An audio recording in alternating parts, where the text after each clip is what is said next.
প্রিয় দর্শক, আজকে তৈরি করে দেখাবো মজাদার হোমমেড থাই স্যুপ। একদম ইজি ওয়েতে কিভাবে আপনারা রেস্টুরেন্টের স্বাদে ঘরেই থাই স্যুপ তৈরি করবেন সেটাই দেখাবো। প্রথমে 3টা ডিমের কুসুম নিয়ে নিয়েছি, তারপর 2টো কাঁচামরিচ, এখন দিচ্ছি চিংড়ি মাছ, মাশরুম, মুরগির মাংস, অবশ্যই হাড় ছাড়া মাংস, তারপর থাই পাতা 1 টেবিল চামচ, আদা বাটা 3 টেবিল চামচ, কর্নফ্লাওয়ার 2 টেবিল চামচ, চিনি 1/2 টেবিল চামচ, লবণ। এখন দিয়ে দিচ্ছি পরিমাণ মতো হট টমেটো সস এবং টমেটো কেচাপ।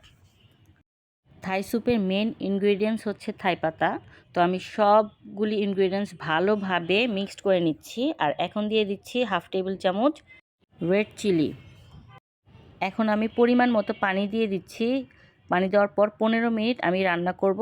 রান্না করার পর এই তো আমার হোমমেড থাই স্যুপ একদম রেডি।